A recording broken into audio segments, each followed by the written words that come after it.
What's up? Oh. What is going on? What's happening? All right, ladies and gentlemen, we have quite the show tonight. Sitting to my left right here, this is our first actual like in studio, if you want to say, right? In studio, in music room. This is our first in studio live interview. I have next to me an incredible human being who well, you're welcome. Shellith. Shellith. I just want to start by saying that we are really blessed. Tonight's episode is sponsored by Siren Rock Brewing in Rockwall, Texas. I'm wearing the hat. Siren Rock Brewing. Incredible brewery, makes incredible beer, incredible place to go, hang out, have a great time. The place is jumping 3/4 of the time. Their food is amazing. And so yeah. What's that? The hummus, the fresh hummus, the fresh hummus. So to my left, I have an individual who has done it all. Okay, I'll let her intro herself. But this woman has recently gotten into hoarder house cleanouts, which is insane. And so she documents it and posts it to her social media feeds, specifically TikTok. Today alone, one of her posts has gone, I mean, it's already viral. Today alone, she has over 150,000 more views than yesterday. So I think she's in the 350,000 people that have interacted with this. It has been ridiculous to watch it. It's a time-lapse video of a hoarder house clean out, and apparently just the bathroom. So amazing. Shelly the Brit. Why don't you introduce yourself? Hi. Well, yeah, so I am from England originally. I now live here in Dallas, Texas, or Rockwall, Texas. I met my husband whilst backpacking around Australia 13 years ago, and moved over here after we're doing like a long 4-year long distance relationship. Moved over here, and since then I've kind of been, working in different jobs, and then I had children. I now have 3 little boys. The youngest is 2, the oldest is 7, and just stay at home mom, but kind of dabble in here and that, and ended up, kind of working at this hoarding clean out situation. But primarily my job has been an aerialist. I've been teaching pole fitness and aerial fitness classes for 20 years now. And so that's where I kind of really began, when I was traveling around Australia. I was taking classes actually. And then I came home and opened up my own pole studio in England. And then obviously I met my husband, so I moved over here and started working in a pole studio here in Dallas. So. And so the hoarding house thing kind of just fell in your lap. Yeah, it was a friend of my children, my child's school friend. Their family, they own the business. It's only a year old. It's going crazy because it's very family orientated. It's called Estate Recovery Agency, but it's new, and there isn't really that many kind of companies like this out there. So it's kind of got this niche that, I don't know, it's doing really well, and it's building and getting bigger and bigger. And we're realizing that it's just, I mean, it's going crazy. There's a lot of people out there that need a lot of help, and yeah, some really sad stories, some really great stories. I never really realized that I had anxiety until this last house that we did. I actually had to take some medicine from my sister-in-law because I was like, what's happening to me? My heart is pounding. Why? I just was walking into this house, and it was the woman was very difficult, and she's bipolar, so we didn't know what to expect, and so I just had this anxiety that built up, and I didn't really know what that was because I've never experienced anxiety like that before. So well, okay, so walk me through this. You get the contract, you walk into this house. That you knew the woman was bipolar going into it, or no? No. You walk into that. I mean, it was her family that had actually employed us because she was not ready for anybody to come into her house. Oh, so her family was like, okay. So when we say hoarders, we're not talking about like, oh, this person keeps little extra trinkets. We're talking about extreme hoarding, like floor to ceiling of stuff. Yes. Yeah. 100%. So you walk into this house. This is just recently. This is the house that we've been working. I was there today. This is the house that we've been working on recently. Yeah. This is my last house that I've had since I've only been doing this for about 6 months, but this is the last house that we've had recently. It's yeah. So she didn't want you there. No, her brother has been paying the bills for a while now. She was a multimillionaire that spent all of her money, and her brother was fed up of paying the bills, so he's decided that she needs to sell the house. So we've come in to clean out the house and get it ready to sell it, so that she can have some money back because she's got zero from her multi-million from when her parents passed away. So she had inherited multi-millions of dollars and she's out of money. Mm-hmm. Yeah. Okay. So wait, is she literally out of money? Well, she couldn't even make her rent. Like he's been paying for her. Wow. She's completely out, zero. Wow. That's insane. So so her brother obviously inherited money too. Yeah. And the brother, was this a family house? Mm-hmm. It was her house. They have a family estate that was left to them, which she's moving into. This house that she bought 25 years ago. I mean, is a beautiful house. Chandelier, and the TikTok that went viral, her bathroom has a chandelier in it. It's beautiful. It was beautiful one day, and she built a lift, an elevator in her house. Oh, that's right. You're from England, so it's a lift. Oh, we built a lift.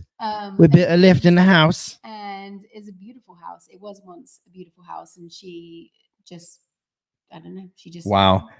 Do you get the? Do you think this? Well, did you talk to her brother? Like, was she always like this, or did it happen one day? When her father passed, he had said to the two brothers, that just watch out for her. It's gonna be hard for her. Like, it was a very hard, life-changing moment in her life, and she really, really has struggled, and it's very sad. I have a very special place in my heart for her. Oh, wow. And at the same time, I'm scared of her. Wow. Like, so it's like the half of her that's not like the bipolar. So you love half of her and you don't love half. That's crazy. Yeah. You know, I really know how that feels. Like I had a relationship with someone that was bipolar, and you never know.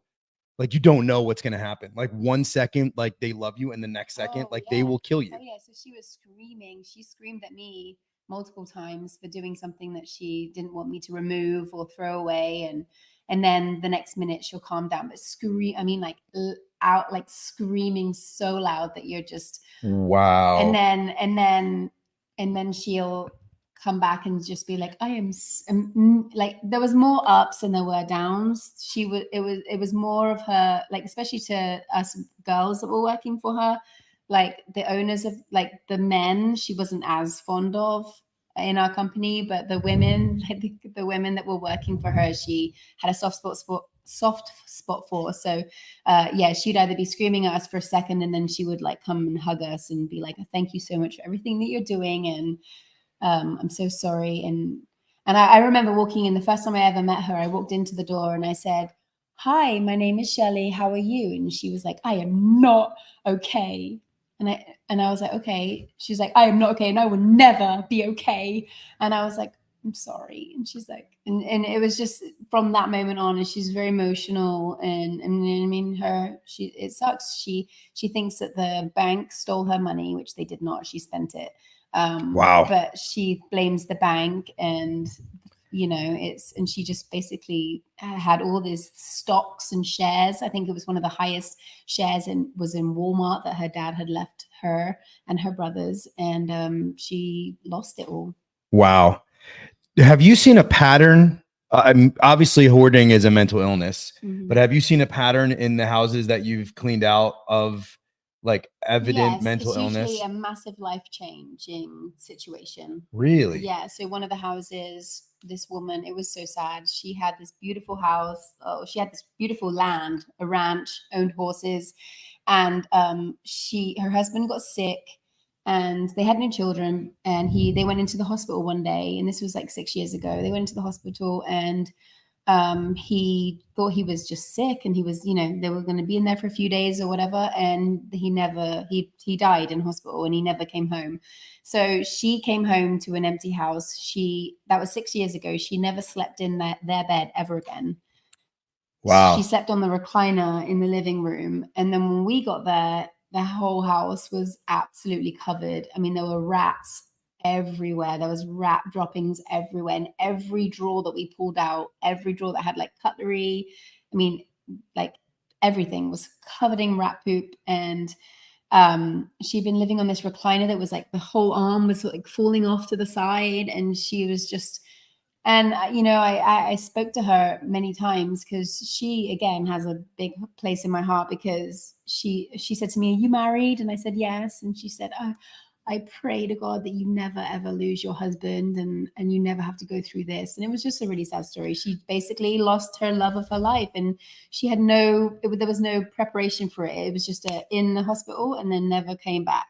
Did the hoarding start after she was like or did it start like, was there evidence that she was sort of stockpiling beforehand and then it just got out of control? Some situations they are like that. You can tell it's like family have been hoarders, and then the children are hoarders, and it's just naturally like that. I don't know with her.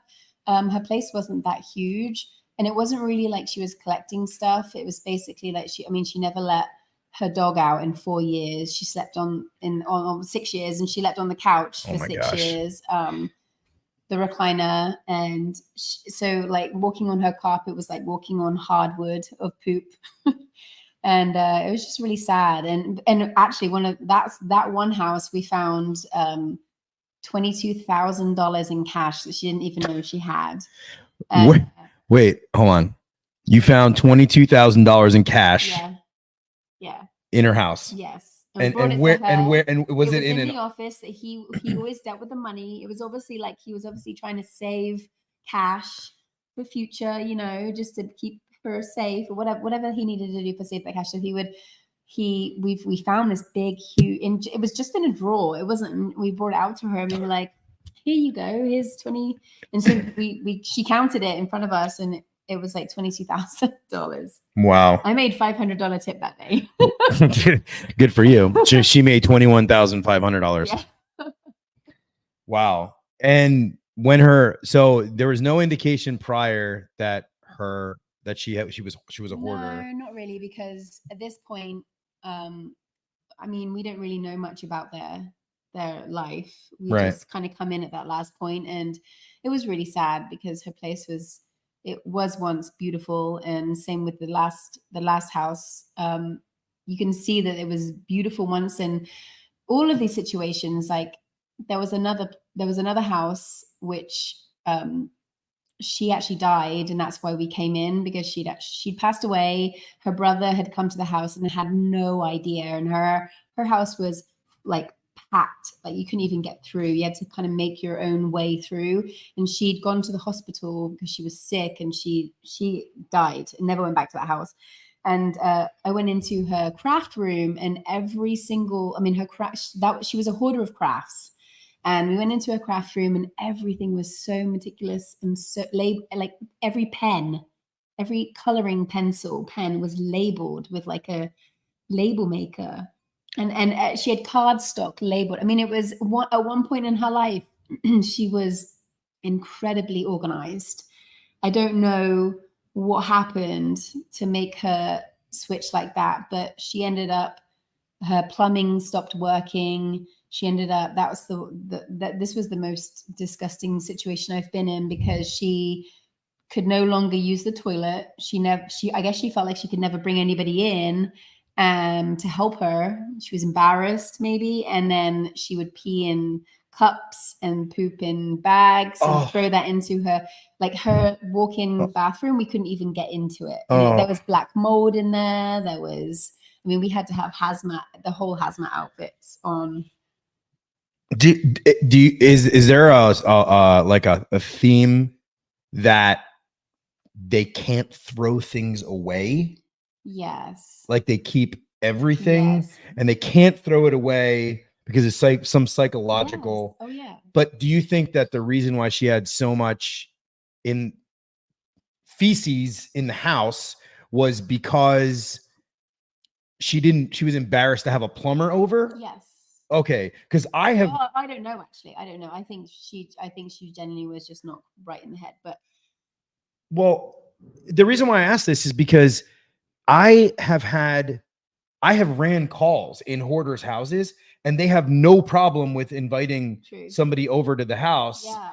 And I even had this guy that the whole house was packed from like ceiling to floor, and he joked about it. And he had a section outside of his house in his yard, like a little gazebo that we sat in to talk. And he was like, he specifically made this area for when people come over to like sit in and talk, because he knew that his house was an absolute disaster. Yeah. And this was a very successful person too. This was not like I guess you never know. You never know. This recent woman, that's having to move because her brother's fed up of paying with her, and she lost multi-millions.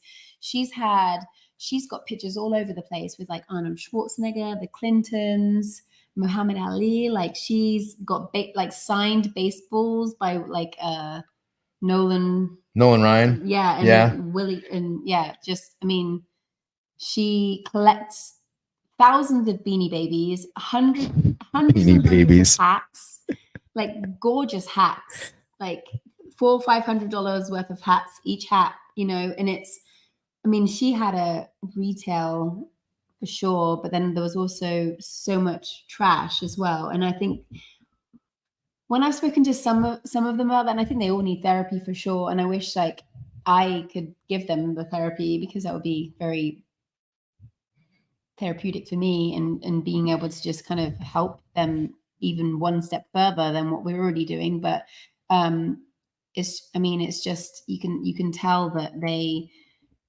either some life changes happened and they are depressed. And this one woman that's husband died in the hospital, she just gave up. She didn't want to take her dog out to the bathroom anymore. She literally just gave up on life, and it's just really sad.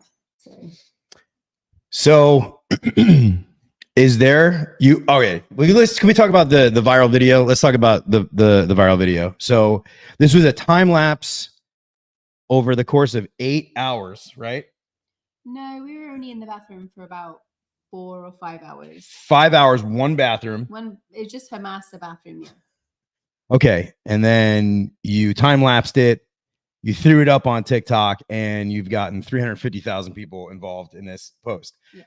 Now, I heard the reason through the grapevine as to why this wasn't like a just grab everything and throw it in a dumpster kind of deal.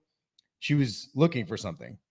So yeah, she had lost a diamond cross she was looking for specifically. So she asked us to go through every single item in the bathroom, because she was looking for this one cross, which we unfortunately never found. But we found thousands of other crosses and thousands of other pieces of jewelry and all the clothes and hats and scrunchies, like 200-300 scrunchies, and she wanted to keep all of it. So that was another problem. Like she wanted to keep a lot. Everything. Where though? Like did you put it in tubs? Like, so we basically bagged it all up in like big, which was very upsetting for her. You want to be able to be respectful for the person that you're cleaning up for, but also there's a time crunch, and you've got to really try and get this. We're trying to sell the house for her, and there was just so much stuff. So everything got bagged in bags, big black industrial bags, contractor bags, and then they all got labeled like scrunchies or, you know, clothing. Was there enough scrunchies to fill an entire trash bag? Almost. What? What? Scrunchies, hair ties. I mean, she's got this big old hair. Oh. She's this big old Texan woman. But why not? Actually, she says she's a Norwegian, and she's a big old Norwegian woman that, like, yeah, likes to collect hair, hats, 300-400 hats. Yeah, but like scrunchies, like why could you not throw those out? Like they were. I know we did, and she would open the bags and be very upset when she found a scrunchie, or we accidentally threw out some bathing suits, and yeah, and she was upset. Oh, very upset. Like, what does that look like? Like she crying? came in. Yeah, no, well, yeah, she would cry a lot, but she would come in and just scream, really, and then she'd be like, "It's okay," and we'd be like, "You have to let it go. Let it go." If it sparks joy. The problem is everything sparks joy, right? Everything sparks joy. Yeah. So we just had to do it secretly. Wow. To some extent. A lot of stuff she's taken with her. But it's hard. Like they're leaving, this is their life, and they're having to give up so much, and they've collected it for the last 25 years. They don't even know what they have. I mean, but weirdly, she knew I would be like, look at this hat. And she'd be like, I wore that hat at this place in this situation and or this t-shirt. It's like, how do she had a incredible memory. She knew where every item of clothing she's either, and so many of her clothing had tags on still, but she would always be like, oh yeah, I wore, you know, this one I wore here. And it was. You know what the weirdest thing was? I went to this one hoarder house where they had kids and everything. And the daughter, who was probably around 14, maybe 15 years old, she's sitting at a desk doing her homework on her computer or pen and paper, whatever it was. It was years ago, maybe like 6, 7 years ago, 8 years ago. And the mom is like showing me around the house. I'm like quoting the AC system. And I'm like, there's like these trails through the house to like get to different places, like these trails. Like it wasn't like, oh, I walked through the living room. That was like you walk through like a grid, like there's one line or two lines that walks through the living room. But this poor girl, she's 14 years old or whatever, and she's just sitting there doing her homework. Like everything's normal. Yeah, it's fine. It's sad. They just sit like everything's normal. Now, obviously, she's lived in that filth for years and years. But are any of these people that you're cleaning out their houses, have any of them had children living in the house? Yes, or really? There was one woman that I guess she lost her husband and her son, because I found letters from her son to his friends at school and then back to him. So I know that he was living there at one point, but, you know, I never met her. It was her brother that came in town. She was getting evicted from her apartment because it was starting to smell. You couldn't even open the door fully. Wow. It's a 2-bedroom apartment. One of the bedrooms, I guess her son was living at. It was like a sun room. It had like, and so she walked in. You couldn't even get into the room, but there was a trail that went through, and her bed had a tiny slither on it, but it was full of cockroaches, full of mice droppings. Her bed had a tiny sliver, and that's kind of like where she just went and like laid down on her side. She couldn't move anywhere else. And that's the only amount of room. I mean, most of the stuff in her room, in her entire apartment, had to be just thrown out because it was covered. I mean, there were cockroaches crawling over the walls. I don't even know how, like, the person above her, I don't even know how if they must have had a infestation, because. Oh my gosh. Can you imagine having a neighbor that is a hoarder that doesn't care about rodents and cockroaches, and then those get into Europe? Oh yeah, it had to have been. They had to have had a problem upstairs. There's no way. I mean, and the fact that it was starting to smell from her apartment. Have you noticed like most of these houses were most of them are nice, right? Like most of these are not, like these aren't like at one point in time, yes, they were absolutely beautiful, and then something changes, a life change happens, and depression, and, you know, sickness and mental health. I mean, it all just plays a big part in it, I think. And I know. And yeah. Well, So let me, so I'm going to pivot here for a second. So you've had a couple of very straight, aside from being an aerialist, you say aerialist, I say it's pole dancing, right? Like, so, talk about your travels. Like, you have been everywhere. How many countries have you been to? Over 40 countries. 40 countries. Yeah, Are you banned from any countries? No, my husband is. He's banned from Australia. Okay, so he's banned. You're not banned from any countries. No. Okay. Well, the reason why I asked that is because you've had quite the experiences. Okay, go ahead. Yeah. Australia was the biggest place. I spent a couple of years traveling all around the world, and at one point I spent 2 years traveling around the world. I went to Australia, New Zealand, Cambodia, Vietnam, Laos, like Central America, South America. I mean, I did all of it over about a 2-year span. That's where I met my husband.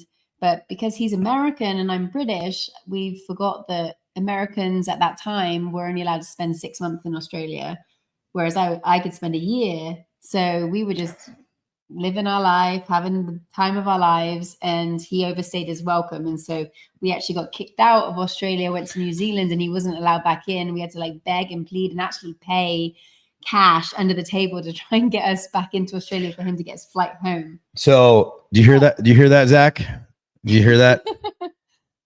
Jeez Louise. So, but during that time in Australia, we would travel around and work and travel and work, and we would stop in paint this picture, because it wasn't like you went there like as like a super like silver spoon situation. Like, you literally were backpacking with nothing. And you just took a flight and said, I'm going to Australia with the shirt on my back, right? It was a round the world ticket, and I had it over a year, which I ended up extending it. It was, I don't know, maybe £500 or £600, maybe $700. And I went all the way around. I went to Kuala Lumpur and then on to Australia. And then, but when I was in Australia, I mean, I would just travel and work. And so we basically did the entire country twice. I bought a camper van and drove it once and then flew it another time. And I would always just stop in one place and try and find a job. So I've had many jobs. Okay, this is fun. So what was the coolest, weirdest job that you had?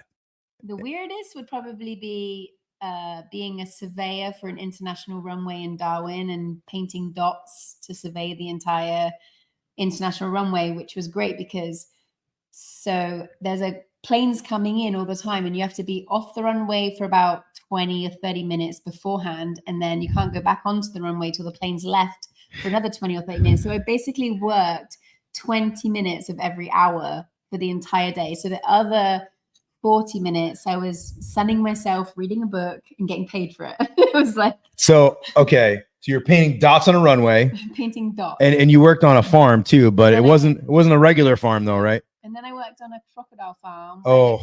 I looked after about 600 baby crocodiles that were hatching. They were kind of that was my area. I've also, what did they do with the crocodiles? Like, were they harvesting farm? So they would harvest them. I never got to see the harvesting happening. I wasn't there at the right time of the year. You weren't there for the slaughter? No, which I'm glad about, because they all became like my babies, my children. And I had one whole tub.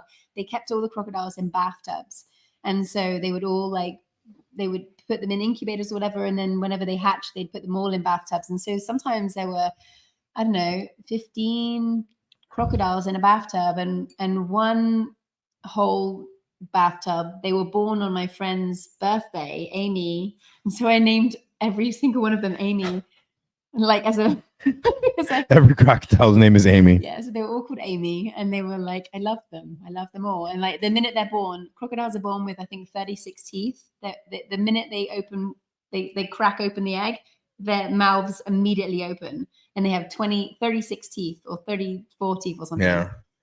They're far more evolved than other creatures. So when they're born. Immediately ready to bite. They're ready to feed. And so you did something else though. You did some other jobs, some other odds and ends, some things.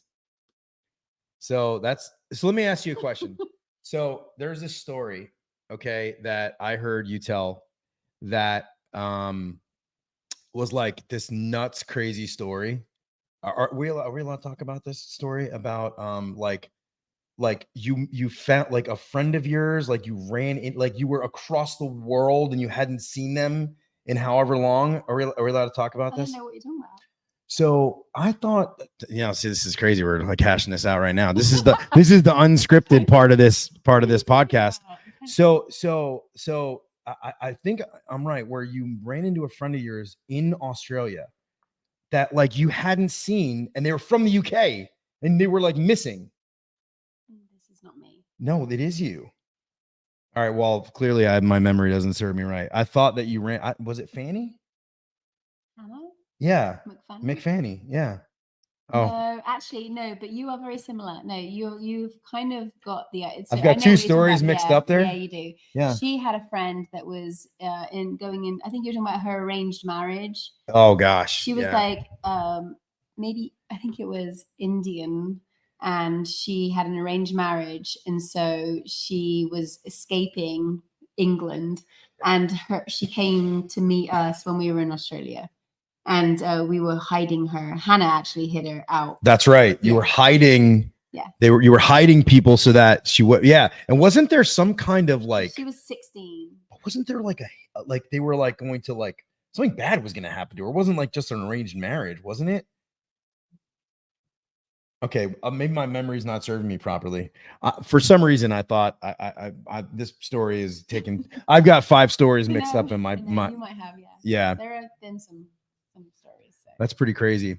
And so, what like talk? Do you teach women how to do aerialist and aerial fitness? Yeah, and I guess men too, pole dancing. Pole dancing, yeah. And so, how did that come? You just. So I was basically traveling around Australia the first time. I've been there twice to travel. And the first time I was traveling around there, we just decided to do it for fitness, me and my friend. And we fell in love with it. And we were like, I was planning to open a company or pole fitness studio when I got back, because we didn't have anything like that. This is 20 years ago. Now they're everywhere, but there was nothing like that in my town. So I came home and I built up this studio. I had about 50 students a week, and I was teaching 3 times a week, and it was in gyms. It was like there was 2 different gyms, and I was just like coming in, setting the poles up, taking them back down, and moving on. And it was incredible because I was empowering all these women. And it was new and exciting, and so really that's been one of my biggest achievements in life. I ended up becoming a master trainer. I traveled all over America, actually training other people to become instructors for the company that I was working for, and just empowering women to be badasses. So. Is there therapy involved in that? Do you feel like it's therapeutic? Oh, for sure. Some women like, come in. And that's what I'm saying. I'm trying to figure out, like, is there some women who are like, let's say they're timid, or they're not outgoing, or they want to break out of their shell, or whatever it is, and then you sort of assist and help them? Like, have you seen like transformation happen 100%. from really women that have been in terrible relationships with husbands that have divorced, women that have come out of their shell and met amazing people from it and been more confident and married into incredible relationships, women who've just abusive women that have come in, that have been abused and finding themselves again, life-changing, empowering, incredible. And like those women that I've met, that's when I first moved here. I didn't have any friends. I left my whole life in England and I moved over here to be with my husband, and I had nobody.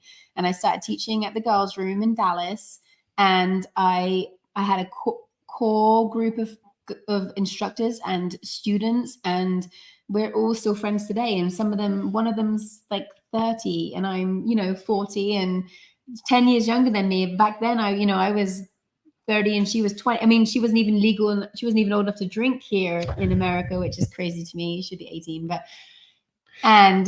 You build this group of friendship, and we were all so strong, and it was an incredible, empowering time. That's really cool.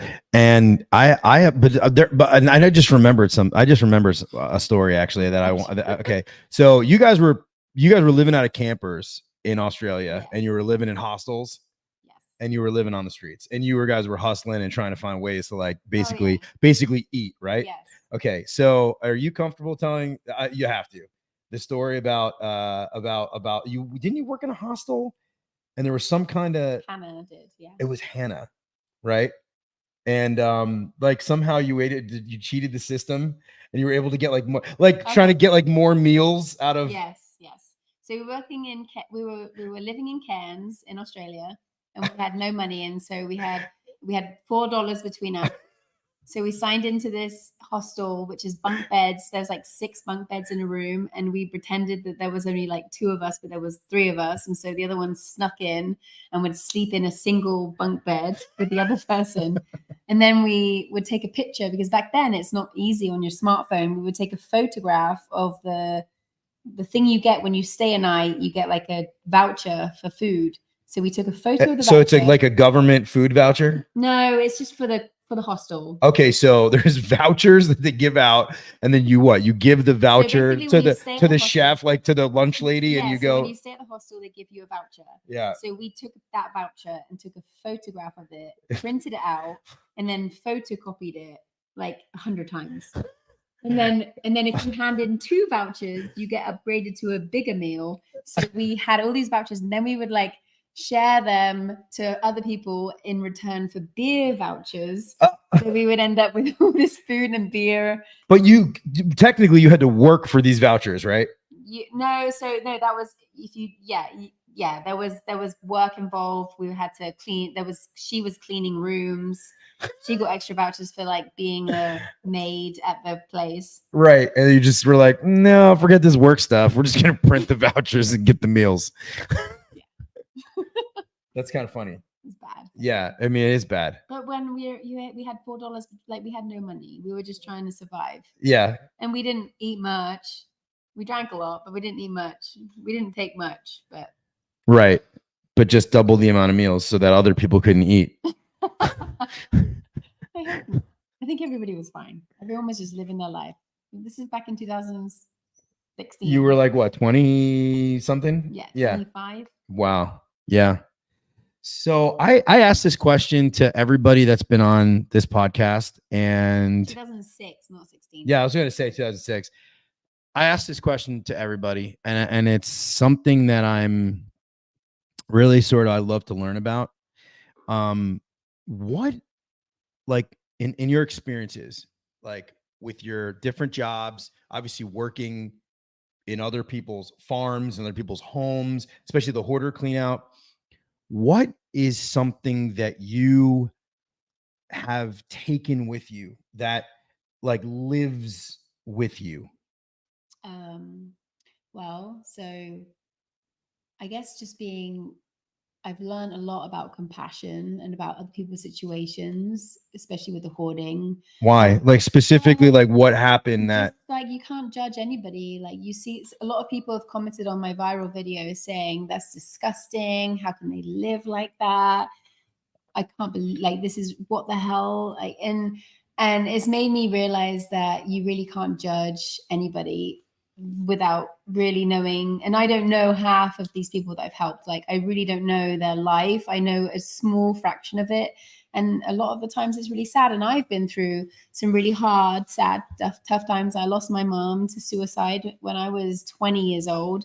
But like, I always remember thinking, I just don't want to be different. I don't want to change. I just want to be who I am. And a lot of people don't, or struggle to be the same. These life changes just throw them into depression, throw them into, just this hole, and they can't get out of it. And I am grateful for my life that I've been able to survive the trauma I've been through. And now I'm actually helping other people that have been in such terrible, sad situations. And I guess I'm grateful for that. And it's made me appreciate my life and my situation even more. I'm going to ask you a difficult question because you made mention of something. So you talked about your mom and you lost her when you were young because she committed suicide. In your now when you're in other people's homes and you're helping them clean out their stuff and obviously they have mental illness, does it give you some kind of like reflection?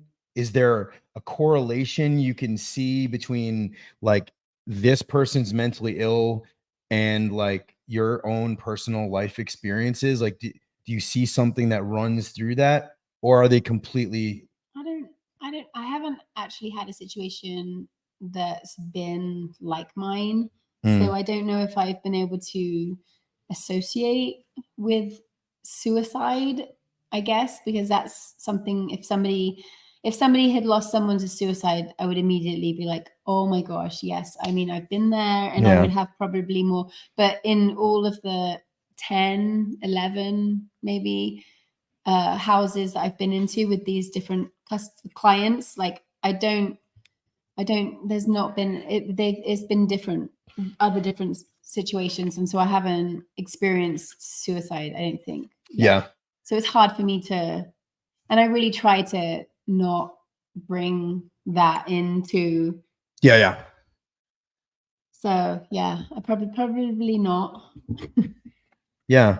I don't know why, but like in my head, when you said that, I thought to myself, there might be something, like you can sort of look at people who are mentally ill and you can say like, okay, like I can see there's a, like some box gets checked, something clicks and you're like, oh my gosh, like this is totally like, I see the correlation, but in your experience. No, I do. And I think I see, maybe I just subconsciously don't even realize how much I'm helping certain people when I'm bringing those life experiences in from what's happened to me. That's a really good point. Do you think that when you are done, because it's cleaner and they can see the floor, and do you see a sense of like maybe relief on them? And some, 100%. I wasn't sure because maybe they would still be like, no, why did you? So do they, are they emotional? Like, oh my gosh, they're crying to me and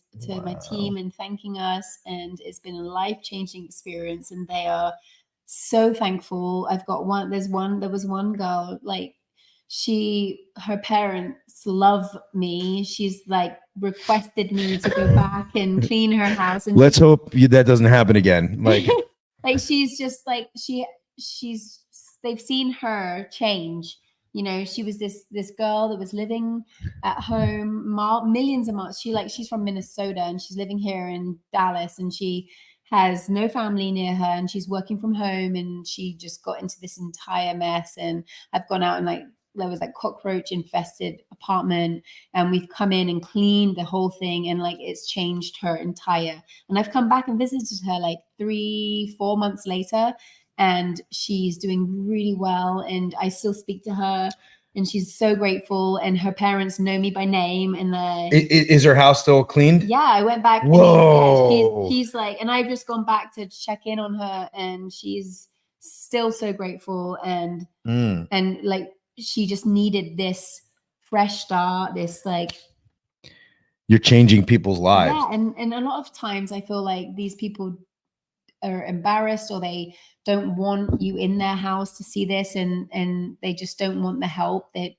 think they don't need it or whatever. But once they have it, and once they realize that we're not coming in there and just tearing their house apart, we are compassionate and caring, and we change their lives. Yeah, it's interesting because I think some people would go in and just like clean, like whatever. Like you're going in, like it sounds to me like you have a relationship with every single. 100%. That's crazy. You're offering. I almost feel like I'm a therapist, but I'm not. I'm not like a registered therapist. But I feel like we have to talk to them. We have to. I mean, just today, one of the owners of the company, he was like, okay, so I want you to go in and just kind of speak to her and talk to her and try and convince her that it's time for her to leave because we need to move, and he's asking me because he knows that our relationship, you can do it. With her, is like different. Yeah. Wow. See, this is such a unique. They're expecting a lot, like our whole team, like we kind of go in and we have many hats, I guess. Yeah. So it's like you go in and it's like you gotta actually do psychotherapy first, and then the clean out starts. Yeah. That's wild. Like like it makes sense to me, but it's wild. Because now, let me ask you another question. What's the method? Like, walk through, like, you go in, like, what do you look at? Every job is different. Really? Every single job is different. Really? It's Wow. crazy. They're all and you just walk in not really knowing. I mean, the initial method is you walk in and do a walkthrough and do a quote, or you do it through video or pictures and you kind of quote through that. And then we come in and we meet them, and you just got to really be open to whatever is going to be thrown at you, because it could be a scary, crazy bipolar hat woman, or it could be, a sad individual that lost his or her wife or husband, or it's just so different. You can't. It's just so there's no science to it. But then once you get to the work, is there like, do you start in a specific room? Yeah, so I've been very overwhelmed with this last house, like so overwhelmed. I've walked in and I've been like, this is the first time I've ever walked into a house and I don't know what to do. And I've walking around it took me a good half an hour just walking around being like, where do we start? I mean, it was mounds and mounds of clothes, and she wanted to keep everything. And so just trying to go in there and figure out what to do and where to start. And she was there the entire time. Oh gosh. She didn't want to leave. She a hover. leave every single day, and she didn't want to leave. And so there'll be like rubbish on the floor, and she'd go find some tiny little silver thing that was, I don't know, broken brooch, and she'd pick it up and be like, oh, and she'd like put it to the side, and she'd like pick up stuff and make piles everywhere.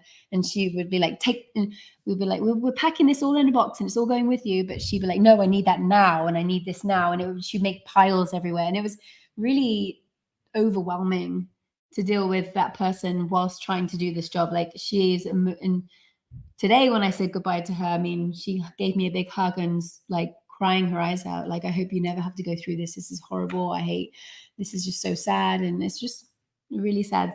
So there is never a time where you've gone into a house where they've been like normal people that just are messy. It's always mental illness. Something. Yeah. There's always something. And it's like health. Yeah. Sometimes it's health, and they're now working from home since COVID, and they're just sat at their desk and they just throw their item of their fast food down on the floor, and then the fast food just makes them bigger and bigger and bigger, and then they throw the fast food on the floor and they never throw the fast food away. And there's like Coke just spilt out on the floor for months, and then there's maggots, and you come in and you're like, all you had to do is just take the trash out. But there's something. Yeah, there's something wrong. Like they're lonely. There must be some mental illness. They're sat at their desk now. They don't have to go into the office anymore. They're lonely. They're sad. They're depressed. They're anxiety, like whatever. Are they all like, are most of these people, let me ask you this, are most women? Yes. Wow. And are most, like age wise, Actually, there was one guy that was an incredible musician, is an incredible musician for years and years and years. And he had this incredible harp. Wow. And it was a penis harp. He was a gay guy. And the harp, it was a harp. And we were looking at it, and I'm like dusting it. And I'm like, wait, this is like a penis. And this is balls? Oh my God. And we said to him, your harp is beautiful. Like, but what? And he's like, it's an original. I don't know. So if he's listening to this, he'll know I'm talking about him. Or the person that made the harp will know that I'm talking about them, because there is no other harp in the world. There is one penis shaped harp in the world, and Shelly has dusted it. It's a dust free penis harp. Yeah. Wow. So yeah, that was interesting. Wow. Yeah. I found Playboy magazines from 1980. Oh, what's the coolest thing you found? Oh my gosh. I saw something where you found like a 1980s Walkman. I was I haven't seen one of those in a while. Like, I want to see a Walkman. You found like a windbreaker outfit from 1982. Like they give it to me, and so I'm like, what's the coolest thing? myself. What is the coolest thing you found? Gosh, I don't even know. Like, I mean, that windbreaker was pretty cool because it brought me right back to my childhood, and I wish I never got rid of. Okay, describe this one. We call it a shell suit. A shell suit. A shell suit. It was like a straight 1985. Yeah, and she's just had it in the closet for the entire 30 years. Did it have the tag on it? No. Oh, she wore it once. But and then a Walkman and then I had to find some cassettes, and I've got like some, I don't know, gosh, like. I think yeah. You got a whole bunch of cassettes, right? Like, here, have these cassettes. You know, they might be worth something. Brandy Carlisle, is it? They might be worth something like one day. Yeah. Like, I'm telling you, cassettes might actually be worth something. I got a Furby. Oh gosh. A Furby and just a lot of old. Oh my gosh. Stuff that I feel bad that I threw out when I was younger. I mean, I kind of wish I kept some of this stuff because now it's worth a little bit. How are you gonna know? I mean, my dad rode around on a bicycle in Brooklyn back in the day with, like, you know, baseball cards like in his bicycle spokes. Yeah. Like, you know, those cards are worth like $1 gazillion now. Yeah. Who would have known though? Who would have known? But you know what it is? It's nostalgia. People buy the nostalgia. They love the nostalgia. Yeah. They love like things that are like, you know, remind them of a time that is never, it's not here. It's not gonna, I mean, who knows if it'll ever return. Right. You try to bring it back, but so as we're wrapping up here, I really want to hear from you something that was like, you could say in your life is like a cornerstone of like your existence. Like, this particular thing, like, helped shape me. Like, this right here, this thing happened, and since that happened, like, bam, like life's been I've taken this path because of this. I would say pole dancing. Just, you found a pole, you started dancing, and I met some incredible women during that journey, and it made me confident, it empowered me, it made me strong, and I ran with it, and I entered a competition 4 months after having my first child, and I won the championship. And I didn't know that. Yeah, you won a championship? I won the level 4 championship. Yeah. Of like the whole world? Well, no, it's like of the galaxy. Universe? Of that, I guess Dallas, America. I don't know. Like, Dallas. Everyone traveled into this. Oh, it was like you won PSO championships, and I won the level 4 championship. That's really amazing. And I'm proud of you. I was 4 months post first child. Wow. So all these people are going to be so upset at you now. TikTok too, you can find out. Yeah. Shelly The Brit. So that, I bet you if you check that TikTok now, it's got like 500,000 views, by the way. Yeah. It's insane. Tell people, like, okay, so what you on TikTok, if you want to check out this ridiculous viral video, it's got 400,000 views now. It is what is the TikTok name? I know it's so the TikTok is my personal Shelly The Brit, but I'm is there underscores in there? Shelly _the Brit. Okay, there you go. Shelly _the Brit. And then the company is Estate Recovery Agency, and family-owned business, credible people. We will help and no job too small, too big. And we're just there to help any of these people out there that are struggling with junk removal or, you know, selling of the house. I mean, we can do all of it. Selling a house, we can junk removal and transitioning. And you teach pole and aerial. Pole and aerial at Body Synergy in Rockwall. Body Synergy in Rockwall. If you're in Dallas, you can cross the bridge. I also sling beer at Siren Rock Brewery. Okay, there you go. So our sponsor tonight was Siren Rock Brewery. Very grateful for this sponsor. And she slings beer over there sometimes, and sometimes she does what? Sales. You do the shows, right? You go out to like the beer festivals. Siren Rock Beer. Well, this has been, I think, can I just say this? And I'll just say this. I think this is, I'm looking over here. I'm looking at the interactions and all the comments and everything else. And this is probably the most engagement, like live at least, we've seen. So Shelly, I can't thank you enough. This is a break from obviously the other stuff that I've done, but it's truly amazing. Great stories. I love amazing. So Thank you so much, guys. Check out Siren Rock Brewery. Check out Shelly's page. Estate Recovery Agency. Estate Recovery Agency. If you're a hoarder, look me up. I got you. Look her up. If you're a pole dancer or you want to get into pole dancing, look me up too. Yes, pole dancing. Also, you'll see some art on Shelly here. Coming up on the podcast, I have a very famous tattoo artist. He is incredible. His name is Ian Jones. Jonesy Zaps. Jonesy Zaps on Instagram has like a bazillion followers. He works for Oliver Peck from Ink Master. He works in a private studio that's like a part of Elm Street Tattoo. But anyway, he's coming on, and his stories are bonkers. Tattoo tales. Imagine. So tattoo tales, I love it. We're doing tattoo tales. And then also coming up, we have Rob Linus, who's a famous country music star. He's coming up. I'm really grateful. And then we don't have a date yet, but the Kenny Brooks, the like bazillions of followers on Facebook, couldn't on every social media. Can't even believe this guy's coming on the podcast. Kenny Brooks, the funny salesman, is coming on, and he is incredible. Look him up. Kenny Brooks is going to be on the show. I'm overwhelmed, guys. I want to just say that the other day I checked my like sort of engagement on this podcast. Again, two months we've been doing this, and I had nearly 30,000 people engaged in this podcast, which like blew my mind for a podcast that just started. So clearly it's been going well. But okay, I love you guys, and until next week, wave goodbye. Bye. All right, bye, guys.